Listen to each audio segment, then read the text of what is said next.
കേരളം അതിദാരിദ്ര്യമുക്തമായെന്ന് സർക്കാർ പറയുമ്പോഴും കിടക്കാൻ അടച്ചുറപ്പുള്ള ഒരു വീടില്ലാത്ത, മരുന്ന് വാങ്ങാൻ നിവൃത്തിയില്ലാത്ത, 3 നേരം ഭക്ഷണം കഴിക്കാൻ ബുദ്ധിമുട്ടുന്ന ഒരു കൂട്ടം മനുഷ്യരുണ്ട് തലസ്ഥാനത്തും. നേമത്ത് നിന്ന് അമൽപ്രീത പ്രദീപിൻ്റെ റിപ്പോർട്ടിലേക്ക്. ജീവിക്കാൻ അടച്ചുറപ്പുള്ള ഒരു വീടില്ലാത്ത, സൗജന്യ ചികിത്സ ലഭിക്കാത്ത, കൃത്യസമയത്ത് ഭക്ഷണം കിട്ടാത്ത ഒരാൾ പോലുമില്ലെന്ന് മുഖ്യമന്ത്രി പറഞ്ഞ അതിദാരിദ്ര്യമുക്ത കേരളം. ആ പ്രഖ്യാപനങ്ങൾ വെറും പൊള്ളത്തരങ്ങളാണെന്ന് വെറുതെ പറയുകയല്ല നമ്മൾ. കാണണം തിരുവനന്തപുരം നേമം പാപ്പിനിയൂർ ലക്ഷം വീട് സേവാഗ്രാമത്തിലെ കാഴ്ചകൾ.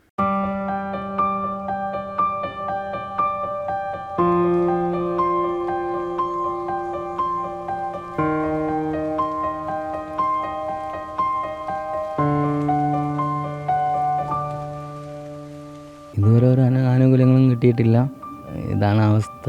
എനിക്കാണെങ്കിൽ ശരീരസുഖമുള്ളവളല്ല, കണ്ണിന് കാഴ്ചയില്ല, കാലിൻ്റെ മുട്ടിന് വയ്യ. ഈ വാടക കൊടുക്കാൻ പോലും നിവർത്തിയിൽ 1300 രൂപയാണ് എനിക്ക് പെൻഷൻ കിട്ടുന്നത്. എനിക്കൊരു 2 പെൺമക്കളെ ഉള്ളൂ, ആരും സഹായിക്കാനില്ല.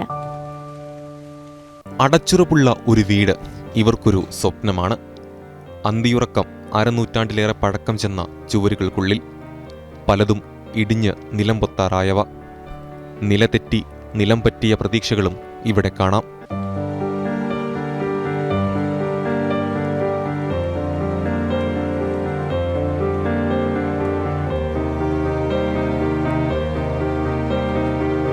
തിരുവനന്തപുരം നേമം പള്ളിച്ചിൽ പഞ്ചായത്തിലെ 20-ാം വാർഡിലെ പാപ്പന്നിയൂർ ലക്ഷം വീട് സേവാഗ്രാമം.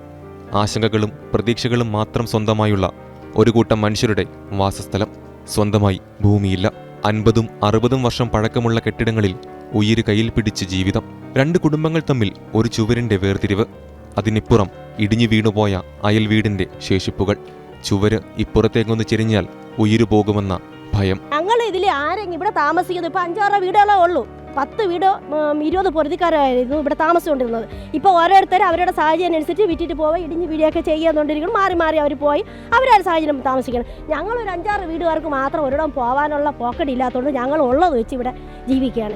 ഈ ചുമരുകൾ എപ്പോഴാണോ ഇടിയാൻ സാധ്യതയുണ്ട്. അത് ഞങ്ങളുടെ ദേഹത്തൂടെ പുറത്തൂടെ വീണ് ഏതെങ്കിലും ഒന്നും മരണമൊന്നും സംഭവിക്കുമ്പോൾ മാത്രമേ ഈ സർക്കാർ ഇടപെടുകയുള്ളൂ. അതുവരെ ഒരു സർക്കാർ ഞങ്ങൾ തിരിഞ്ഞു നോക്കത്തില്ല. ഒരു ചുവര് പോലുമില്ലാതെ പ്ലാസ്റ്റിക് വലിച്ചു കെട്ടിയ കുടിലുകളിലുമുണ്ട് ആർക്കും വേണ്ടാതെ കുറച്ചു ജീവനുകൾ.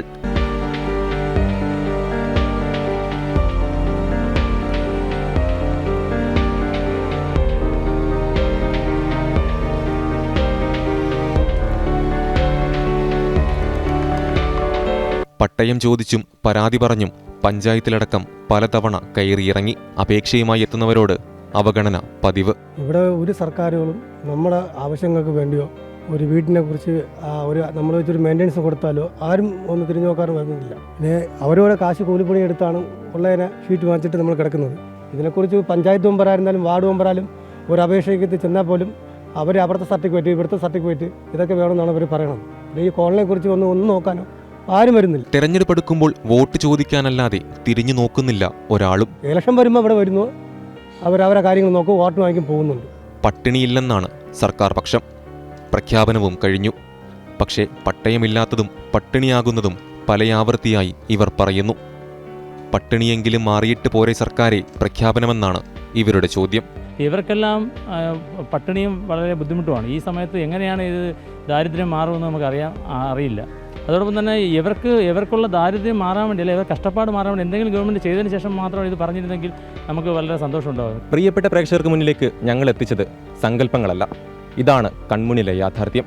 ഇനിയെങ്കിലും സർക്കാർ കണ്ണു തുറക്കണമെന്ന ആവശ്യം മാത്രമാണ്, അല്ലെങ്കിൽ അഭ്യർത്ഥന മാത്രമാണ് ഇവിടുത്തുകാർക്കുള്ളത്. ക്യാമറമാൻ വിജയം സായിക്കൊപ്പം അമൽപ്രീത പ്രദീപ്, ജനം, തിരുവനന്തപുരം.